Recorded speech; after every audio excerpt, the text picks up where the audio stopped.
မိတ်ဆွေများအားလုံးမင်္ဂလာပါခင်ဗျကျွန်တော်ကတော့ဆရာဆိုင်းမောင်ဖြစ်ပါတယ်ကျွန်တော်လာမဲ့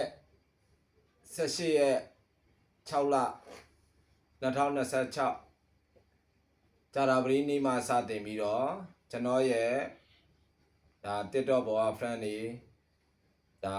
ကျွန်တော်ရဲ့ Facebook ပေါ်က friend တွေကျွန်တော် YouTube ပေါ်မှာ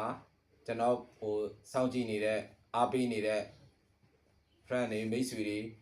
အားလုံးကျွန်တော်စီမှာဗေဒင်မေးမြန်းလို့ရပါပြီဗေဒင်ကျွန်တော်စပြီးဟောပြပါတော့မှာခင်ဗျအရင်တော့ကတော့ဒါကျွန်တော်စီမှာကဟိုဘောနော်ကျွန်တော်စီမှာထီထိုးနေတဲ့မိတ်ဆွေတွေအားလုံးပေါင်းအယောက်ပေါင်း400ကျော်ရှိတယ်သူတို့တွေကိုနဲ့ကျွန်တော်ဟောပေးနေတယ်ကျွန်တော်ထီရောင်းနေတယ်ထီရောင်းတဲ့အခါကျတော့ကျွန်တော်သူတို့ရဲ့လာစဉ်ပြောင်းလဲနေတဲ့သူတို့ရဲ့ထီကညမာလေးတွေကို lucky ကနန်းလေးရွေးပြီးတော့ကျွန်တော်အောင်မာလေးထီရွေးပြီးရောင်းချပေးတယ်အဲ့ဒါနဲ့ကျွန်တော်လုံနေတဲ့အခါကျတော့ကျွန်တော်အသစ်တွေကိုပြီးတော့နောက်တစ်ခုကကျတော့နိုင်ငံရေး topic ပေါ့နော်နိုင်ငံရေး topic တွေကိုကျွန်တော်ကအာတိတပူရှိတယ်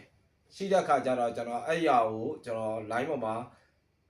Facebook ခေတ်ဆိုလဲFacebook ပေါ်မှာ line လွှင့်တယ်ဟို TikTok ဘက်ကိုကူးလာပြန်တော့လဲ TikTok ဘက်မှာကျွန်တော်ကဒါအမျိုးသားနိုင်ငံရေးနဲ့ပတ်သက်ပြီးတော့ကျွန်တော်ကဘောနော်ဗီဒီယိုလေးတွေဖန်တီးပြီးတော့ကျွန်တော် topic လေးတွေကိုကျွန်တော်တင်ပေးနေတယ်အဲ့အတွက်ကျွန်တော်မှအချိန်မရဘူးအခုကဘာဖြစ်လဲဆိုတော့ရွေးကောက်ပွဲကလည်းပြီးသွားပြီဆိုတော့ဟို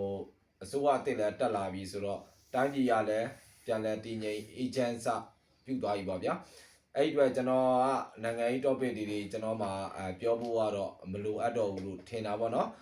ဒါမဲ့ဟိုရမန်ရန်ခါပေါ့ရန်မန်ရန်ခါဒီပြည်သူတွေလိုအပ်ချက်လေးတွေပြည်သူအတန်လေးတွေအဲ့ဒါလေးတွေကိုပဲကျွန်တော်ရဲ့အမျိုးသားနိုင်ငံရေး topic အနေနဲ့ကျွန်တော်တင်ပေးမယ်ပြောပေးမယ်ကျွန်တော်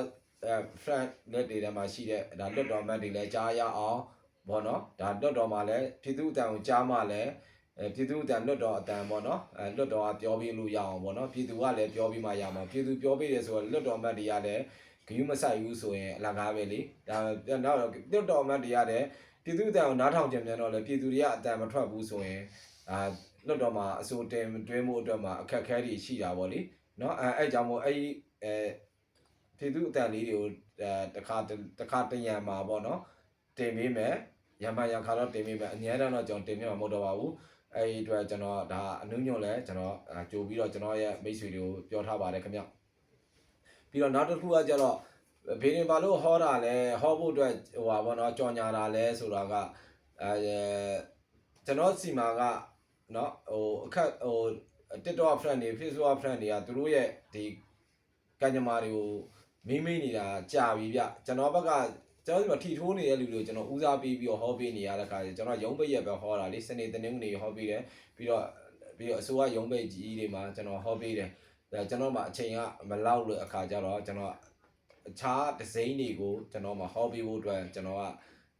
အချိန်မရလို့ပေါ့နော်အခုနောက်ပိုင်းကျတော့ကျွန်တော်ဟောပေးမယ်ကျွန်တော်နိုင်ငံရေး topic တွေကိုရက်လိုက်တော့ရက်ပြီးတော့ပြည်သူတွေရဲ့လိုအပ်တဲ့နော်တိလို့တဲ့အကြောင်းအရာတွေเนาะကံကြမ္မာအစိုးအကောင်းအနေအမြင့်လေးတွေတိလို့တာလေးတွေကိုကျွန်တော်ဟောပေးမယ်အခက်အခဲတွေကိုဖြေရှင်းပေးမယ်အဓိကကတော့ဗာလဲဆိုတော့ပြည်သူတွေအနေနဲ့မှာပေါ့နော်ဒီဇာတာရှင်တွေအနေနဲ့ပေါ့နော်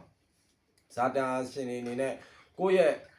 သားသမီးတွေမွေးတော့မယ်ဆိုလို့ရှိရင်ရက်ကောင်းလေးတွေကိုမွေးစေခြင်းတယ်ရက်ကောင်းလေးတွေဘယ်ခွဲမွေးမယ်ဆိုလဲခွဲမွေးပေါ့နော်ခွဲမွေးမယ်ဆိုလဲဘယ်နေ့ခွဲတင်လဲဘယ်ရက်အချိန်ကကောင်းလဲဒါလေးတွေကလိုအပ်တယ်မဖြစ်မနေကိုလိုအပ်တယ်နောက်ဒုတိယအချက်ကျတော့မွေးလာပြီးပြန်တော့လဲလူတယောက်ရဲ့နာမည်ကလည်းအရေးကြီးတယ်နော်နာမည်ပေးတဲ့အခါကျရင်ကိုယ့်ရဲ့သားသမီးကအမှုပညာရှင်လုပ်စေချင်တာလားဆရာဝန်ဖြစ်စေချင်တာလားစစ်ဖို့ကြီးဖြစ်စေချင်တာလားကုန်သည်ကြီးဖြစ်စေချင်တာလားရိုးဌာနဆိုင်ရာဝန်ထမ်းပဲဖြစ်စေချင်တာလားအဲ့ပေါ်မူတည်ပြီးတော့နာမည်တွေကပေးရတာဗျပြီးတော့နောက်တစ်ခုကကြာသားသမီးတွေကဟိုဘောနော်ဟိုနာမည်တစ်ခုပေးလိုက်တဲ့အခါမှာသားသမီးတွေကကိုယ့်ရဲ့ရင်ဝင်တွေရတယ်အရွယ်ရောက်လာတဲ့အခါကျရင်မိဘနဲ့မနေဘဲနဲ့နော်အဝေးတနေရာမှာသွားနေရတဲ့ကံကြမ္မာမျိုးဖြစ်စေချင်လားကိုနဲ့ပဲ မိဘတယောက်အနေနဲ့ကိုယ့်ရဲ့သားသမီးကအသက်အရွယ်ကြီးလာလဲအိမ်အောင်ပြုတာမွေပြုလဲမိဘနဲ့ပဲအတူနေရမယ်နာမည်ပန်ရှင်မျိုးလားအထာမျိုးတွေပေးဖို့လိုတယ်နော်နာမည်ရဲ့နောက်ွယ်မှာဘာပါလာလဲဆိုတော့နာမည်ရဲ့နောက်ွယ်မှာသူနဲ့တွဲလာမဲ့ဂျိုးတွေနော်ဂျိုးတွေရဲ့သဘောတရားတွေနော်သဘောတရားတွေကိုကိုကသိထားရမယ်မသိထားဘူးဆိုလို့ရှိရင်ဒါဘေးဒင်းဆရာတွေမှာနာမည်ကောင်းတွေကိုပေးရမှာเนาะအဲ့ဒါမှကိုယ့်ရဲ့မွေးလာမဲ့ကလေးဒီအရွယ်ရောက်လာတဲ့ခါကျရင်ပညာတစ်ပိုင်းတစ်စားဖြစ်မှာလားပညာတတ်ဖြစ်မှာလားเนาะအဲ့ဒါမျိုးတွေအများကြီးရတာရှိတယ်နာမည်ပေါ်မှာအများကြီးမူတည်တယ်ပြီးတော့နာမည်တွေမှာကိုယ့်ရဲ့သားသမီးကဒီစကားပြောဆိုကြွယ်ဝကျင်တာလားစကားပြောဆိုစကားမပြောဘဲနဲ့အေးစစ်စစ်တည်ငြိမ်ငြိမ်ပဲနေကျင်တာလားဒါမှမဟုတ်တွတ်လက်နဲ့ဖြစ်စေချင်တာလားအဲ့ဒါဘာလဲပေါ့နာမည်တွေမှာသွားမူတည်တယ်နာမည်တွေမှာပါတဲ့အခရာတွေမှာဘီးတွေတရားတွေရဲ့တန်ဖိုးတွေနော်တရားတွေရဲ့စွမ်းအားတွေဘီးတွေရဲ့စွမ်းအားတွေကိုယ့်ရဲ့မွေးနံနဲ့ပတ်သက်ပြီးတော့မှဂျိုတွေရဲ့နော်အခရာတွေရဲ့နော်ပူတွဲပြီးတော့မှဲ့ထားမဲ့အခရာတွေဘီးတွေရဲ့စွမ်းအားတွေကကိုကတိလားဆိုတော့မသိဘူးမသိတဲ့ခါကျဒါဘေးရင်ဆရာတွေကနေပြီးတော့ဒီလိုနာမည်တွေမှာ